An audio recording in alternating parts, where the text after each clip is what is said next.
Good evening and welcome very, very much to Conversations, where I'm pleased to welcome to the program Edward Tivnan. And Mr. Tivnan is the author of an extremely interesting book, if I may say so at the outset, called The Lobby, Jewish Political Power in American Foreign Policy. And Ed Tivnan, welcome very, very much to Conversations. I'm happy to be here. You've had a wide-ranging interest over your career as a writer and television producer and so forth, and I wondered maybe you could share with myself and the cable audience when the idea came into your mind to investigate this question of the lobby, the Israeli lobby as it were here in the United States. The idea emerged in 1981 during the AWACS battle. If you remember, Ronald Reagan proposed selling 5 top-of-the-line surveillance aircraft to the Saudis, and it turned into a rather nasty debate in the Senate involving the pro-Israel lobby, Saudi lobby, some American corporations in the White House. And there were a lot of charges at the time that the so-called Jewish lobby was too strong. A friend of mine and I were discussing the issue, and we wondered what did it mean in the American political system for a lobby to be too strong? Presumably this is what lobbies try to be. They Absolutely, try to be strong, that's a mark of success, right? Yeah. And were only Jewish lobbies too strong? And we thought, well, maybe there's a book here. And I did a little research and a little reporting and found that there was very little written on the issue. It was something that people sidestepped. People would raise the issue of domestic politics in Middle East diplomacy, domestic politics being a code for the pro-Israel lobby, and then go on to other issues. And there were some things written on it, but from one side or the other it kind of canceled its credibility. And so I decided that maybe there was a story here. But the story I saw was one about how the American political system works, and also a story about the evolution of the American Jewish community's attitudes towards Israel. Yeah, because it's in a sense unique, and the relationship of the Israeli influence within the United States is in a sense, as your research has found, unique. Is it fair to say? Well, you know, there have always been ethnic groups who, for one reason or another, pursued their interests, the interests of the country they came from. The China lobby was very powerful, the Irish lobby, and the Jewish lobby. I mean, American Jews have played a role in the American political system since they came here and were successful, particularly at the turn of the century. American Jews were very influential in the Roosevelt administration, and American Jews played a role in American support for the idea of a Jewish state. Now, what's interesting, and I think a lot of people don't realize this, but the American Jewish community was not crazy about the idea of Zionism. It was not crazy about a Jewish state in the Middle East. By and large, the American Jewish community was, if not anti-Zionist, at least non-Zionist. The American Jewish Committee, which was the most influential American Jewish group into the 1960s, until the end of World War II, was an anti-Zionist group. They opposed the notion. Yeah, right. Because American Jews felt that Zion was here in the United States. American Jews had come here and achieved a modicum of acceptability and success never before experienced in Jewish history. Yeah, but of course we had the Holocaust and we had this... Well, there was the issue that really presented the occasion for a Jewish state. Harry Truman was not so much interested in Zionism as he was interested in what to do with the displaced persons, the survivors of the concentration camps. And the people who were in Palestine already realized that this might be a way to sell the issue of Zionism. That is, here, the Europeans didn't want to accept the Jews. We didn't want to accept the Jews. So where were they going to go? Yeah, right. The Jewish state. Yeah, the Jewish state was in this modern. Some of the Orthodox Jewish communities would have been against the idea because they say this is an event that has to wait until the Messiah. They still oppose. That still is there. Is that still a problem?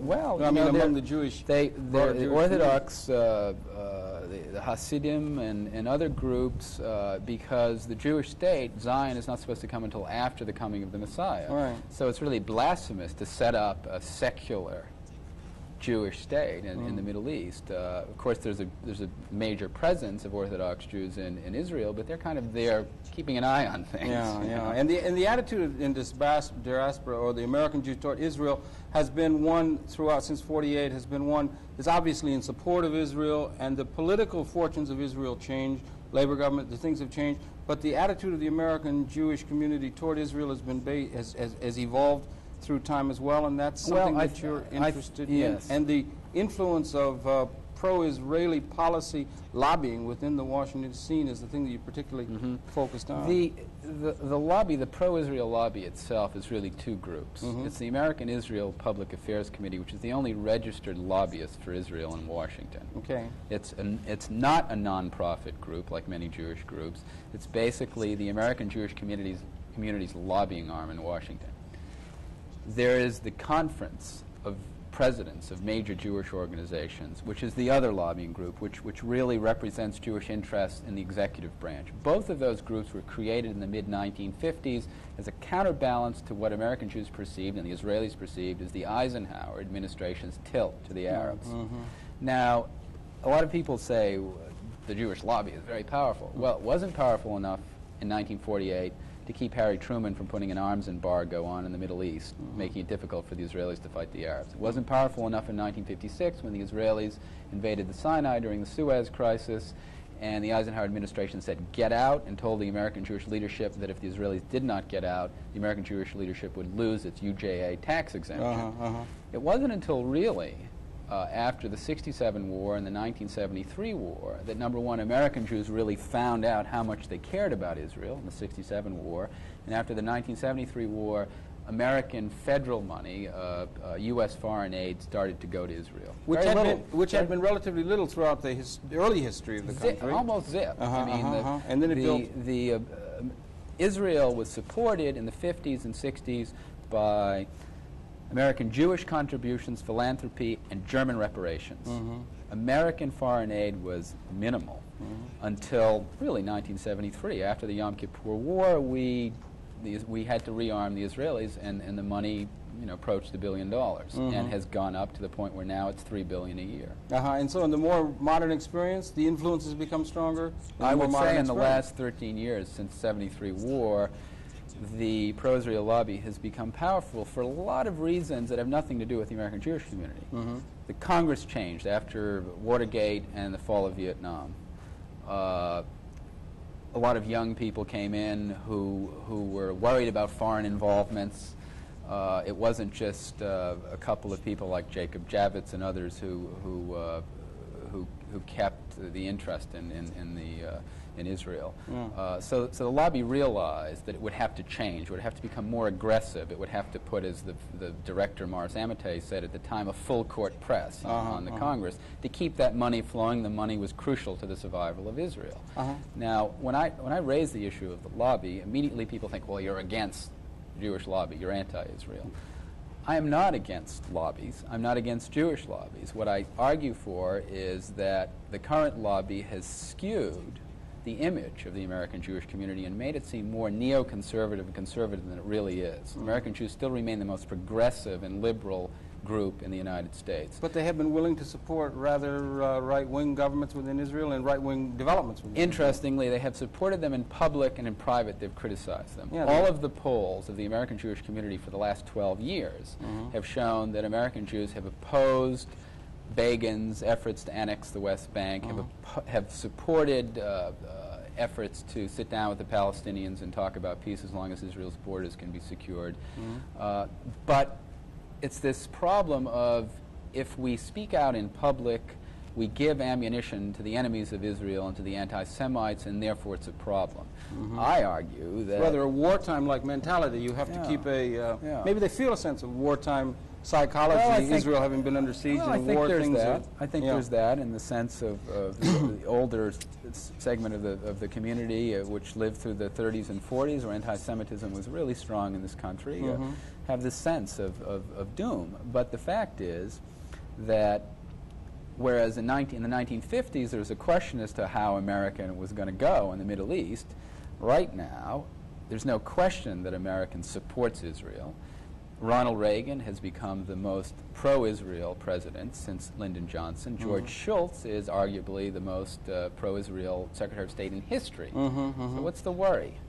I think that it's more important to, if people disagree, to disagree in public, to discuss this issue, because that's in the interests of Israel, American foreign policy, in the American Jewish community. Yeah, there are in the United States there are right-wing elements in thought and so forth, and in more progressive or liberal. In Israel, there's the same. There's a right-wing, but there's a great deal more dissent within Israel than there would seem to be among the American people, Jewish community in public as to Israel, because it's seen in a special kind of relationship. That it would seem to be is the operative phrase in what you just said. The fact is that Israel split right down the middle on how Israel should deal with the Palestinian issue and should move towards peace. The American Jewish community, too, according to all the polls by American Jewish groups and external groups like Gallup and Yankelovich and others, is also split right down the middle. The American Jewish leadership, really 70% of it, has aligned itself with the forces of peace and moderation in the Middle East. And this is what various administrations and people in Congress, if they know about it, they're not getting the support. The fact is that the lobby that's organized is the more conservative right-wing side. The moderates, both in the American Jewish community, are not organized. Why? Why are they not organized? Well, given their traditional concern for civil liberties and other kinds of questions in the American domestic situation, there are people of progressive thought and so forth. Why have those forces not been more organized than they might have been as it relates to the Middle East question, do you think? Two things. The people who do disagree with what's going on in Israel, who are in the American Jewish Committee, at the Anti-Defamation League, or even in the President's Conference, have had this problem about dissenting in public. The other people are those who don't want to be part of professional Jewish groups. And quite frankly, the evolution of Israeli politics has bothered them and distanced them from Israel. They don't want to know about it. They don't want to talk about it. And this has worried a lot of American Jewish leaders because they see that the brightest, best informed young American Jewish activists don't want to talk about the Arab-Israeli conflict. They're more interested in the future of the American Jewish community and its problems of intermarriage, Jewish education, and the Arab-Israeli thing. The Israelis have become an embarrassment to a lot of them. People like Abba Eban have said to the American Jewish community, look, forget about this Jewish mother attitude of, we'll put up with what you Israelis are doing. Be critical. Abba Eban has said the great thing about Jimmy Carter and Henry Kissinger was that they weren't afraid of getting the Israelis mad at them. Yeah, but there tends to be a tendency to be uncritically supportive of Israel, both in the Congress and in the general society in this country. That almost I think, uncritically so. I mean, that's true, but it's changing. And in my book, I argue that it should change, that American Jews really should state what they believe and argue this, because it's important to the movement of peace in Israel. Since the Pollard case, however, the recent polls of the American Jewish Committee show that 63% of American Jews now feel they have a right to criticize Israel in public. That is a sea change. It's an extraordinary change. It used to be, 3 years ago, more than 40% of American Jews said that they had a right to criticize Israel in private. Yeah, right. But now in public they do. So you think there is this changing attitude among the Jews, but it hasn't emerged in the... Well, it's just your book might be part of a process that would help in that direction. Well, I think so. I mean, I've seen some people who I would not think would be very supportive of my ideas in book saying things that could be taken as direct quotes out of my book. I think that there have been a lot of people who have been eager to discuss this issue but have been worried about it. When I started doing the research in my book, a lot of people said, they won't talk to you. Well, the fact is that it was in the middle of the Lebanon invasion, and suddenly a lot of American Jewish leaders who would have thrown me out of their office 2 years before wanted to talk to me. They wanted to tell me their side of the story, what they had said to Begin, when they had criticized Begin in private over the settlements issue, and what this would do to the future of Israel's democratic and Jewish nature, and what this would do eventually to the American Jewish support. I guess the major question from the perspective of many who understand the Middle East is that the settlement of those questions, or arriving at some peaceful settlement, will have to mean that there will have to be a dealing with, as it were, in quotes, dealing with the Palestinian question. More and more people are beginning to recognize that that question, which has been in a certain sense swept under the rug, pushed aside, or not thought of, or ignored, or it'll go away, has to be dealt with in some sort of realistic way. Do you think that's emerging within Israel or among the people in the Jewish community in the United States, or the broader community, for that matter, here in the United States? Certainly it's emerged in Israel. I mean, people like Ezra Weitzman, who was the former Minister of Defense under Begin, has now emerged and played a crucial role at Camp David, has become a major Israeli dove. Weitzman was a great chief of staff of the Air Force, and has a real track record. Campaign manager for Begin. Campaign manager for Begin and head of Begin's party for a while, but broke with Begin after Camp David when the Israelis refused to put in the second half of Camp David, when they refused to face up to the Palestinian issue. Ezra Weitzman has said over and over again recently in Israel that the Israelis for the past, since 1948, have been prepared for war, psychologically prepared for war. He said, now we as a people have to become psychologically prepared for peace. It's a difficult thing. Yeah, right. But we have to realize that it's in our interest as a country to face up to this issue. And this requires dealing with the Palestinians. Whether you like them or not, Yasser Arafat is the elected representative of the Palestinian people. You can't sit down and say, we're going to have representative Palestinians who aren't associated with the PLO, because the only representative Palestinians are going to be the one that Yasser Arafat puts his seal of approval on. Now, Arafat has gone, I mean, look, the PLO has had its problems, and the PLO has been as intransigent as anyone. It bears a moral burden for its intransigence, but the Israelis, too, bear a burden, and they can least afford that burden in terms of what it's doing to their own society. But Arafat has said that he's willing to have Palestinians who are not members of the PLO represent the Palestinians at an international peace conference. Not something that's got a lot of coverage, but in a recent interview with Arafat in the New York Review of Books, he's repeated it again. Also repeated his willingness in a roundabout way to support 242.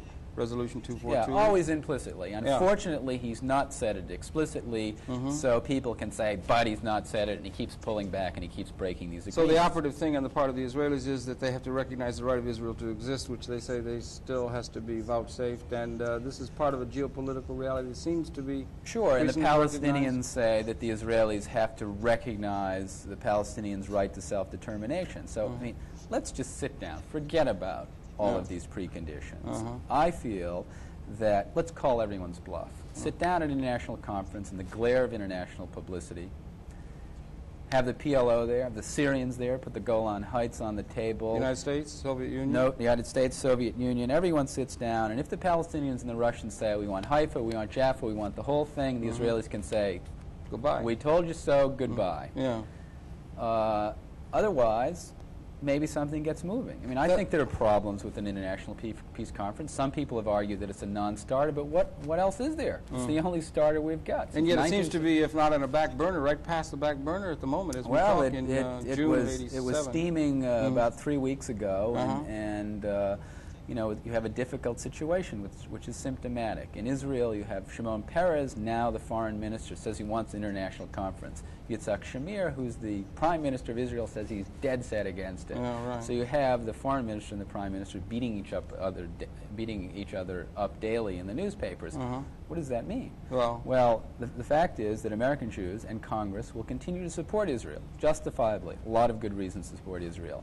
But which Israel? The Israel of Shimon Peres or the Israel of Yitzhak Shamir? I argue that they have to support, that we have to support, the Israel of Shimon Peres, which is the Israel Shamir is the premier now, or is the president now, and so that's the Israel in the Israeli policy, and we have. But he's only half the government. Yeah, and we have supported Israel in a number of things: the war in Lebanon, other kinds of things that have recently been taking place, against increased demands and need for aid to support the government and so forth. In other kinds of activities that have been going, we've supported them.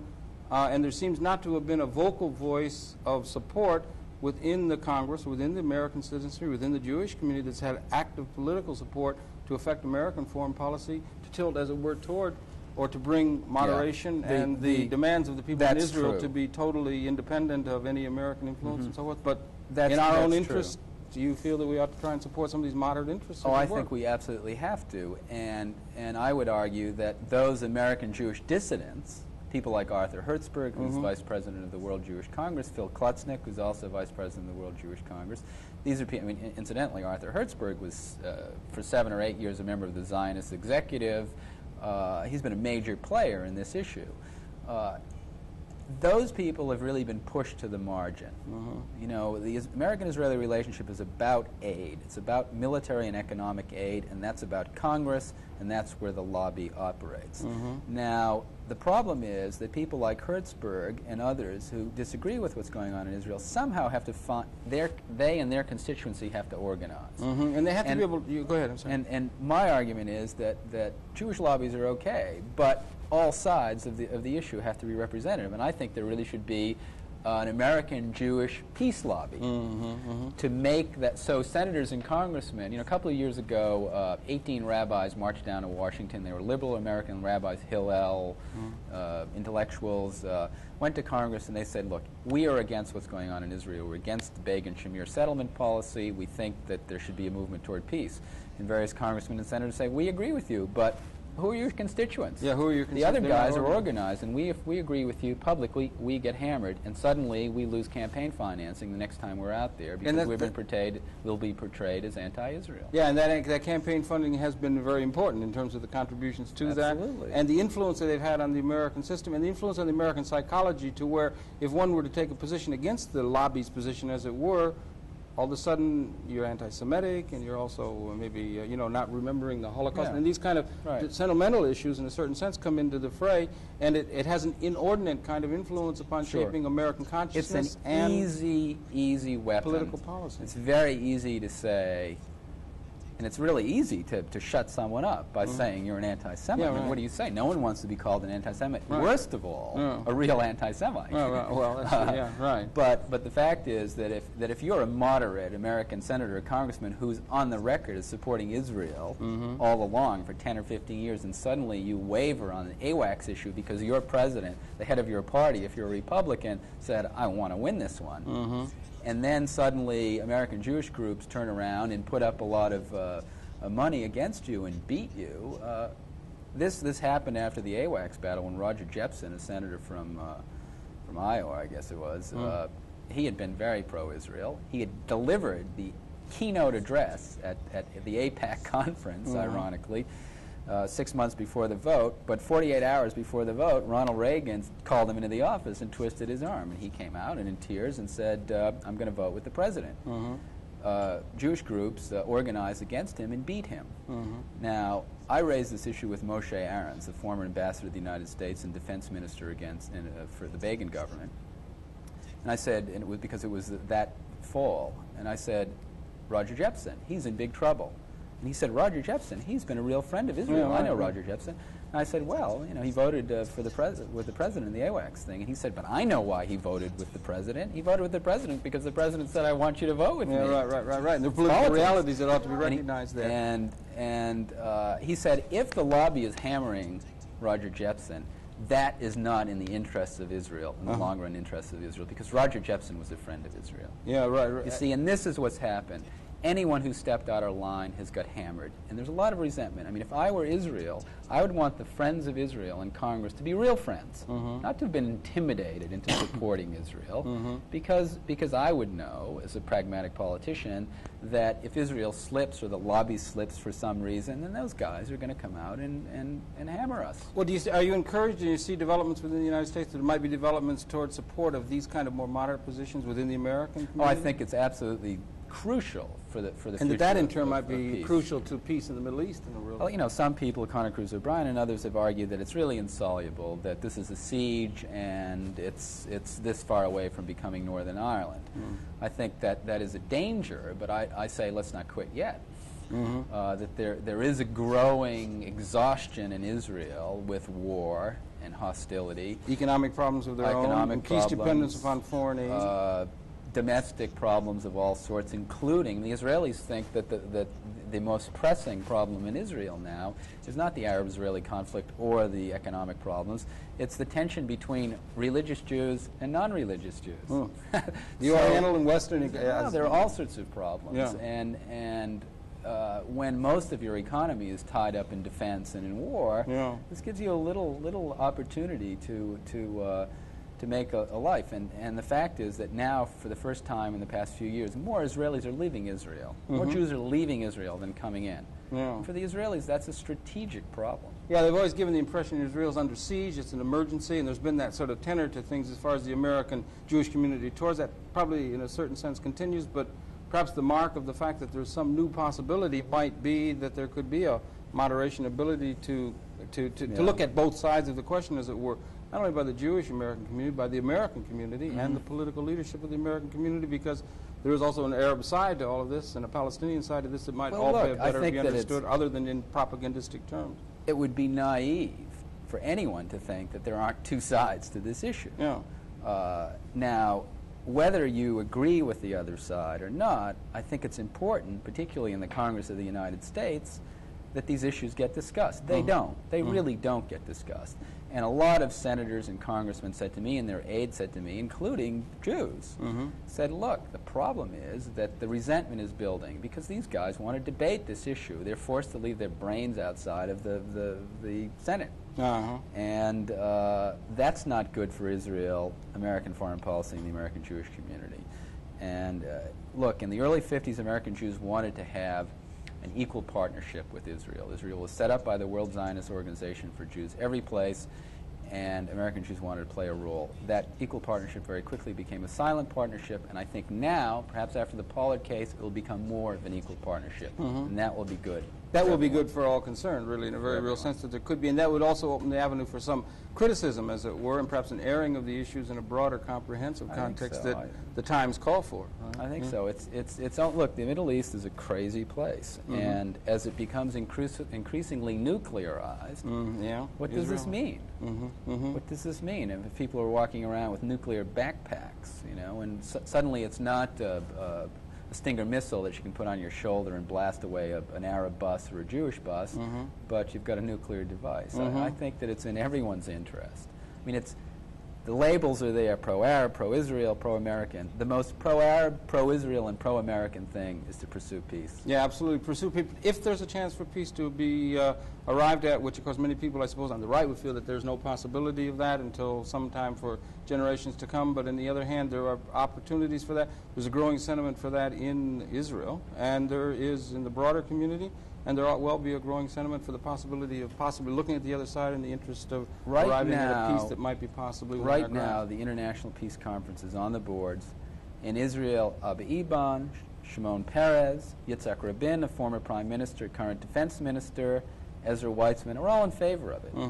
The Jordanians want to do it, the Egyptians want to do it, and according to Jimmy Carter, who met with Assad in Syria, the Syrians want to do it. PLO wants to do it, the Russians want to do it. For the first time, you have all of these people who want to do it. Well, then maybe there ought to be there might be some pressure that could be exerted within the broader world community to encourage movements toward peace, and if, in a certain sense, as you say, the lobby, Jewish political power and American foreign policy, which might have been too representative perhaps of what was thought of as the Jewish or Israeli position, might be able to be moderated by other views, and that in turn might be able to serve the interests of world peace. Incredibly well-written book, highly recommended to one and all who's interested in this issue, as it were. And sorry, we've run right out of time for talking with its author now, who is, of course, Edward Tivnan, who's the author of the book, The Lobby, Jewish Political Power and American Foreign Policy. Ed, thanks a lot. Thank you. Could have talked for hours a lot, yes, but I'm maybe on another occasion we will. It's a big issue.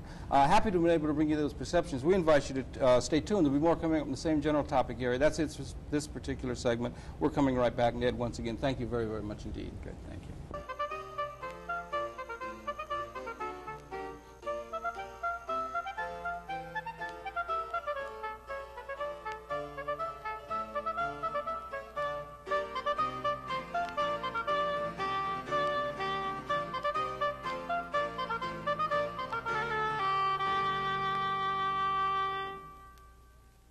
And welcome very much to this segment of Conversations, where we're pleased to welcome to the program Drora Kass. And Ms. Kass is the director of the United States office of the International Center for Peace in the Middle East. And Drora, welcome very, very much to Conversation. Thank you. I wonder if you could share with me the International Center for Peace in the Middle East. The International Center for Peace in the Middle East was founded in Tel Aviv just after the war in Lebanon. Basically what it is a very broad coalition of writers, politicians, journalists, activists, and others in Israel who share a vision of peace between Israel and her neighbors based on three principles: mutual recognition, self-determination, and peaceful coexistence, which, if summed up in a word, would be peace in exchange for territories. Well, that would be peace in exchange for territory, given the geopolitical realities and historical development of that country. Those are general terms that do well among the nations of the world. It speaks of mutual respect and so forth, and those are generally good principles.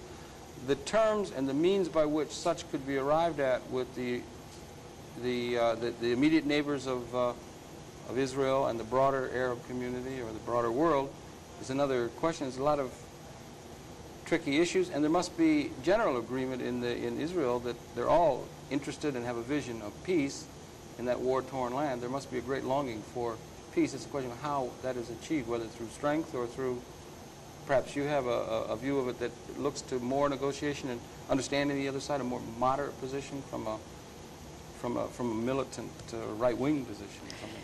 Well, the people in our camp believe that if you maintain the greater Israel, which is Israel with the territories that it occupied in 1967, the West Bank and Gaza, you're going to have to choose between two options. Either you're going to have to compromise the Jewish character of the State of Israel, because if you give one man, one vote, and the Arabs today there are 1.2 million Arabs in the West Bank and Gaza. There are 750,000 Arabs who are citizens of the State of Israel. So it's like a 40-60 equation. In no time, the Arabs are going to be a majority. In fact, at the age of 14, there already is a parity between Jews and Arabs. So the next generation of Arabs will already outnumber the Jews. So if you keep that land and all those people and give one man, one vote, then it will no longer be a Jewish state. On the other hand, if you don't give one man, one vote, then you're going to not have a democratic state. And in believing that we want Israel to be both a Jewish and democratic state, we see no other way but to negotiate for peace in exchange for territories. And negotiate for peace in exchange for what territories? Is there a general agreement among people in your camp? Is there what territories, what the extent of that might be? And maybe you could outline There's an agreement in principle, not on a blueprint, that any territories that are not necessary for security reasons should be given back.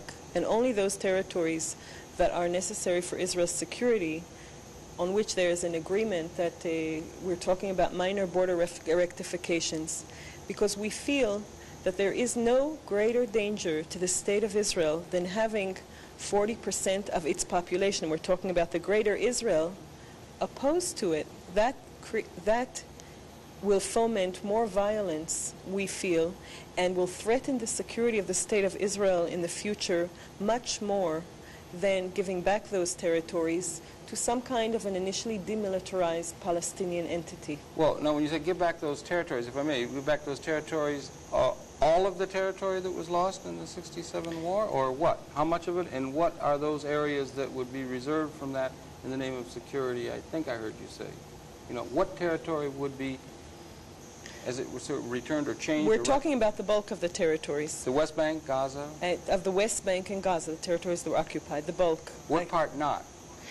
Any part that was deemed by Israeli security experts to be necessary for security. Well, I'm sure there are Israeli security experts who would say all of it is necessary, because, and under what terms, and would that be for, are there people who feel, and excuse me, I'm not familiar with the sentiments in Israel, so, but are there people who would feel that that would be the basis, the geographical basis for the establishment of a Palestinian state, or what is the thinking? Well, we're talking about giving back most of the territories on a gradual basis. We're not talking about an instant transition from one minute to the next. You're talking about a gradual giving of certain rights to the Palestinians, political rights, who are on the West Bank. For instance, to have free elections on the West Bank would be something that our camp would be very much for, and to elect their own leaders, who then one could negotiate with. But we're talking about a gradual ceding of territories where initially such an entity would have to be demilitarized altogether, and then over a period of 5, 10, 15, 20 years it would then revert to either some kind of a federation with Jordan or perhaps become an independent entity if that is deemed as viable. And there are probably different views within people within your camp. It encompasses, maybe we could talk about some of the, Abba Eban, I think, is involved in your... Yes. And maybe there are some other people in the Israeli political spectrum. Maybe you could mention some of the people that are involved in this campus. We hear a great deal in the press about the current government that's in power now, but there are many, many other people of influence. Well, ours is really the Moderates, broadest as it were. coalition, yes, that has been formed in Israel. It comprises people from the liberal faction of the Likud party to the Labour Party through to the left of the Labour Party. The people on the left of the Labour Party would be very much for a Palestinian state. Some people in, I would say, a very small minority in the Labour Party would be for some kind of a Palestinian state.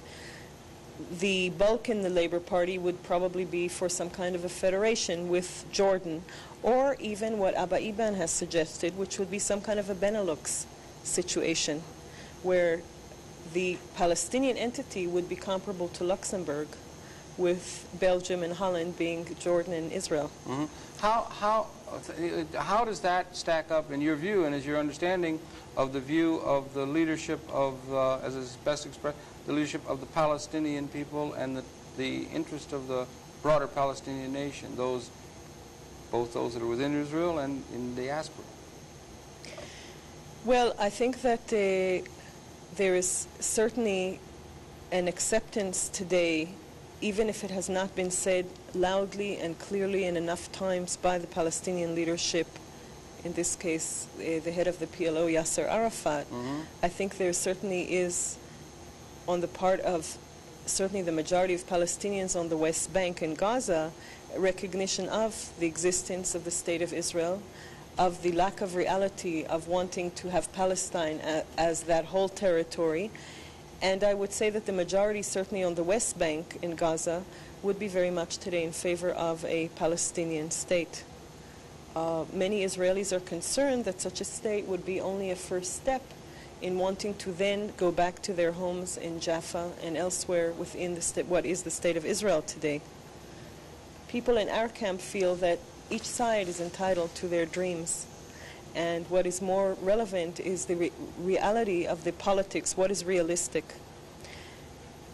And that if we sit down to negotiate, many things will happen that none of us anticipate, as happened when Begin sat down to negotiate with Sadat. And that with the right leadership, the public on both sides could be swayed. You have a perfect example with the Sadat visit, when the President of Egypt, Anwar Sadat, came to Israel in 1977 and made the speech he made at the Israeli parliament, the Knesset. Public opinion swayed dramatically in favor of peace with Egypt. And Begin gave up all of Sinai in exchange for Egypt. So that we very much feel that while there is an ideological hardcore in Israel on the right and the left that compromises about 30 to 35%, there is 60 to 70% of the population that could very much be swayed under certain circumstances and with the proper leadership. Are you optimistic that such can occur? And I wonder, do you have, what is your sense? There's a great deal of talk now about the possibility of this being a ripe time for the calling of an international conference on peace in the Middle East. Are you optimistic on either of those two scores, or generally, I mean, maybe it's not fair to ask, but you can't how do you be feel? from Israel and not be optimistic, because the other alternatives are ones that one wouldn't want to contemplate. You're talking about growing violence. You're talking about mounting problems in Israel where you have a 10% immigration rate, where you have a growing anti-democratic sentiment among the youth and among various other segments of the population. You have phenomena like the rise of Kahanism and so on. All of these things... Meir Kahana, yes. All of these things have to do with the effect, long and short-term effects of occupation, and with a defense budget that is 35% of the GNP and accounts for about 80% of the Israeli economy. That can't be viable long-term. The strength of Israel lies in its moral and economic fiber, not in territory. In your view, there are some who would feel that is the case and so forth, and that they've had this burden of tremendous military concern and military preparedness and that sort of thing for so long. They must get very wary after being there for so long. There must be a great longing at a level for peace among the people in Israel, I should think, after 40 long years of struggle. I think everybody in Israel, as you rightly said earlier, wants peace. There are just very different ways of how one might go about it, perceptions. And also there's a lack of belief, perhaps, that it is really possible. When you ask people in opinion polls about peace, I think they don't really imagine the reality of it. And I come back again that when it actually happens, when you have a very concrete offer, as you did with Sadat, it didn't get turned down. Yeah, there was such a negative reaction on the part of the broader Arab community to that. Was that expected? Expulsion from the Arab League and so forth? Egypt on the part of the broader Arab community looked with great chagrin upon that movement on the part of Sadat as like a collaborator or a Vichy France or collaborating with the enemy or something, I guess, right? They saw him as a turncoat to the cause, right? Absolutely, and you also have a lot of internal protest within Egypt and growing Islamic fundamentalism, which is another danger that we haven't discussed here, that if there isn't a solution, that will continue to get fueled as well. But in answer to your question, I think that the Egyptians are slowly getting back into the so-called Arab fold.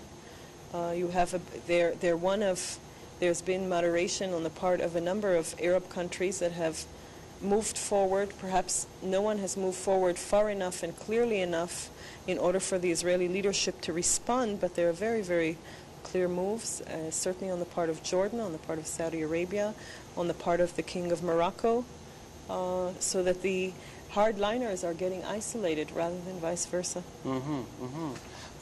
If we were to go back, let's say we go back 20 years now, it's the 20th anniversary of the War of '67 and so forth, and the idea of returning territories, and if we were to go back 40 years, the beginning of things, as it were, in the modern political experience, originally it was to be a divided Palestine with an Arab state and an Israeli or Jewish state, and from whatever view you see that, people saying they had to leave, people saying they left voluntarily, and the non-acceptance of the idea of partition, as it were, in the views of others, the geopolitical. But I wonder, it's history, but what was the view of those who were interested in the idea of a division at that time, back to 1948, in terms of what was to be a Jewish state, what was to be a Palestinian Arab state? What were their sorry? Which part of that world, if there was the view on some who said they were interested in partition, that there was to be, the Palestinian state was to be divided into a Palestinian Arab state? Right. What part of what became Transjordan and then became Jordan? And that which was to become Israel. What part of that would have been, let's say, what would have been a Palestinian Arab state in the view of a partition? It would have been part of what was then Transjordan. And subsequently became Jordan, because the majority of the Jordanian population, as you know, is Palestinian. So there would have been none of the territory that was included within the boundaries of Israel in 1948 that would have been included within an Arab state? I'm not sure. You're not sure? Maybe it's not fair to go back. That's getting back almost to ancient. It's the year I was born, actually, but I should still know it from. I'm not sure. That's getting way back in time. And then so the question of the partition, it was to be the idea of a partition of territory. If there was to be a Palestinian state, it could be established for the Palestinian people. The West Bank, Gaza, and with some kind of a corridor between the two, because you're going to have access from the West Bank through Israel to Gaza. And part of the thinking has been that in exchange for some of the territory on the West Bank that Israel would keep for security reasons, Israel would give some kind of a corridor through the state to the Palestinian entity to connect the Gaza Strip with the West Bank. To connect them. How large is that envisioned? I'm sorry, I just don't know. We're talking about a few miles. But through the Sinai, it would have to go through the northern part of the Sinai into the Gaza Strip, which is on the Mediterranean. That would cut off southern Israel or something from. Well, it would just be a corridor, a strip that they could. Corridor, right? to connect those. I wonder if we could discuss the issue of Jerusalem and what would be the view of Jerusalem, maybe from the standpoint of the people within your coalition, the people within Israel at a broader sense, and maybe also from the standpoint of the Palestinian. Well, I think that there's a very strong feeling that if you started negotiations with Jerusalem, you would never get to point 2, and that it is the place about which all sides feel extremely strongly, whether they're in the peace camp or in the rejectionist camp. So that there's a very strong feeling, certainly among Israelis and Jews, that Jerusalem should be the last issue that should be negotiated after all other problems have been resolved. That there would be a greater readiness then to accept some kind of a compromise that would be very difficult emotionally for both sides. Here there's not the issue of security really, but emotions. And there have been various schemes that have been suggested. I think that it would be unacceptable to the very, very large majority, probably 90% of the Israelis, to have that city physically divided, as you once saw it when you visited it in 1957. I think that it would have to be an open city, perhaps with some division of municipalities. The Arab side would have an Arab municipality, the Jewish side would have a Jewish municipality, and there would be an arrangement about free access to the holy places. It's not envisioned as an international city or something of that sort? This has been suggested by the Vatican. It's a... I mean, the commitment on the part of the Jewish people, to the Israeli people, to Jerusalem is particularly core and strong, and they want that to be Israel? I mean, is that a... Yeah, they want, yes. Capital? And they have holy places that they have been attached to for thousands of years, which they could not visit during the 19 years between 1948 and 1967. If it were internationalized, it would be open to all peoples of the world or something, presumably, right? But it would always remain the capital of Israel. It would always remain the capital of Israel. Maybe it could be the capital of Israel and the capital somewhere else also? That it could also possibly be, Possibly yes. be. I think that's what the Palestinians would want. If we don't find our way through soon, I mean, people feel this is a particularly opportune time for that. I heard you say earlier there could be very, very, very pessimistic projections about increased violence, increased terrors, increased conflagration between the peoples of that part of the world, right? As there has been in recent experience. I very much so. I think we talk about some terrorists that are imported into the West Bank from the outside, but you don't need to import. You have a whole generation that is growing up, that is 20 years old and younger now in the West Bank, who has known nothing but occupation. It is very natural then to want to lash out. I mean, it's unfortunate and it doesn't really get us anywhere in terms of a solution. On the other hand, you have a whole generation of Israelis growing up who never knew, for whom the greater Israel is Israel. And cutting off part of that is like cutting off part of yourself, who are very much moving in a direction away from democratic norms into norms of a dual society where there are rules that govern the Jews and other rules by which you govern others. It's not getting a party-ish or something like that. Well, apartheid. This is part of the danger that I was trying to point to, that if you don't give those people equal rights and you hold on to these territories, then you're going to get into an apartheid-type system. And then there would be a fear of giving them rights because then they're going to be adversarial to the government, and it would be a fear of... It could become very much more repressive, and then that would create more... Yes. Rather like South Africa, in a sense, except the numbers are different, but that's a very, very unsettling kind of prospect. Yeah. Well, you have an interesting phenomenon, for instance, that about 100,000 Palestinians from the West Bank and Gaza come to Israel to work in Israel every day and then go back home. A lot of that kind of stuff could continue. That's why I'm talking about a gradual process of the territories for peace issue. There are a lot of connections and links. You have also a very interesting phenomenon that a great majority of the Palestinians in the West Bank and Gaza speak Hebrew. In fact, recently I brought over a leading Palestinian to speak to the American Jews who are on the board and involved in the International Center for Peace in the Middle East. He could speak Hebrew much better than anyone sitting in that room, which I thought was a sort of interesting commentary on 20 years of occupation. Mm. And you're going to have a state where most of whose citizens speak the Hebrew language.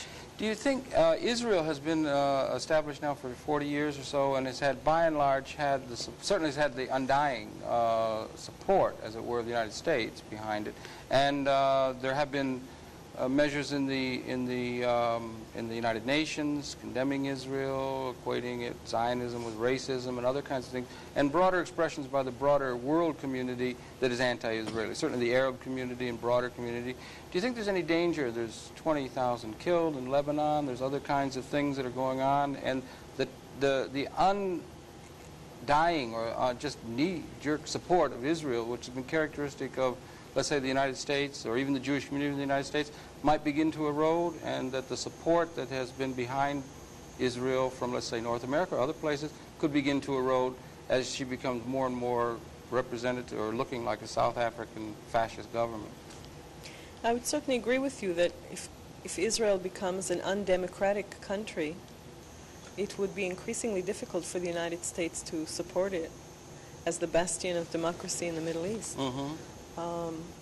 I think that there is still some fear in the Jewish community about speaking out in dissent, not against Israel, but against particular policies of the Israeli government. And people in our camp feel that it only strengthens us, that it isn't unity but solidarity that should be our motto, and that the great danger is not that Israel is not so brittle that it will break if criticized. The great danger is that some Jews will walk away from Israel in alienation. That is a much greater danger to our mind than any danger that could be posed by speaking your view. Yeah, you already cited a rather large immigration rate now and so forth, and that's a problem, and become less and less of a place people want to be. It's become more polarized, right? The situation becoming more... Very much. I was thinking in terms of the internal stresses within Israel, which must be very strong. A growing intolerance for pluralism, whether it be the tensions between Orthodox and secular, which are probably the long-term most severe problem that Israel is going to have to face. You have roughly 1 out of 10 Israelis now has chosen to live abroad. You have relatively little immigration to Israel. You have great economic problems. You have a lot of tension between the Sephardi, the Jews of Oriental origin, and the Ashkenazi, the Jews of Western origin. All of these things can't really be worked on properly until such a time at which you have the resources and the mind to work on them. The problem with some of the Orthodox faith, some of the Hasidim and so forth, who thought way back when, or even, I was just trying to think of some of the people, humanitarian Zionists and so forth, who took exception to the establishment of Israel in the first place because it was supposed to wait for the appearance of a Messiah, and that was jumping the gun or something like that. Seems like this would be a very opportune time for the Messiah something like that to appear, wouldn't it? Right, something of that. So do you think it requires something on that order in order for these knotty problems, which really do represent it's not just the people of that region, it's all the peoples of the world are tied up in the politics and the realities of that area as perhaps the most volatile area in the world now. I mean, it seems that way from outside. Imagine it does seem that way from the people who live there and are on the front line all the time. Well, you're mentioning a very interesting point, that is the religious input into the situation in Israel. You have a very dangerous mixture of religion and nationalism. With the settlers on the West Bank, you have about 60,000 settlers. And again, as you know, in Israel you have a disproportionate effect from religious politicians and religious circles, because probably about 15 to 20%, probably closer to 15 of Israel are Orthodox. It's a very small proportion. But they wield an enormous influence because over the years, the governments, which are usually built on coalitional agreements, have had to have coalition with them in order to survive. And insofar as they had to have the coalition, they kept giving them more and more things that they wanted in terms of control over all personal matters, a total lack of separation of religion and state, so to speak. That's another one of the sociological and psychological problems, which there are many, many there. It's a very, very difficult area. And this, again, to come back to your opening theme just here at the end, the idea of calling for a peace conference now is one that seems in the minds of many impossible, given the tremendous dialectic forces that there are in the two worlds. But if ever there was a time when it was certainly called for, and when perhaps a break or an opportunity was there, it might be now. So in general, it would be your optimistic hope that such a conference might be able to be called and bring relevant parties to that and begin to discuss some of these things rather than just fight these issues out in the battlefield, as it were? As I said, I really hope so, because the alternatives are too awful to contemplate. And as there has been a lot of movement between Israel and Jordan and with the Palestinians, the main thing to remember is that you can't choose who your enemy is. And if you don't negotiate with that enemy, then there's no chance to solve the problem. None of us like who the enemy is, but we have to deal with them.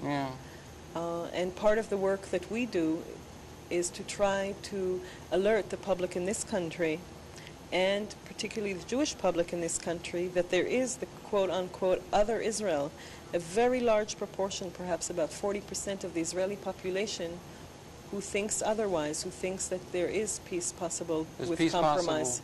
Peace possible with compromise through perhaps an understanding. But it's only possible with compromise. And also through an understanding of thine enemy rather than just perhaps a lashing out at them, which is a reaction that is understandable in human terms. And so talking to your enemy, at least, as a first step to perhaps understanding. But out of your own self-interest. Talking and learning and listening, right? Both. Yes. Yeah, right. Well, I'm sorry, we could go on talking for hours easily, Dora, but it's a pleasure. Thank you very much. I'm sorry we've run out of time for this segment, but it's your pleasure has been to have the perceptions of Drora Kass, who's the director, again, of the United States Office of the International Center for Peace in the Middle East. Happy to have been able to bring you those perceptions. We invite you to tune in again next week. We'll be coming back again here on Conversations next week. That's it for this particular segment. Drora, once again, thank you very, very much Thank you. indeed. Good night. We'll see you next week. Gosh, you can go on talking for hours.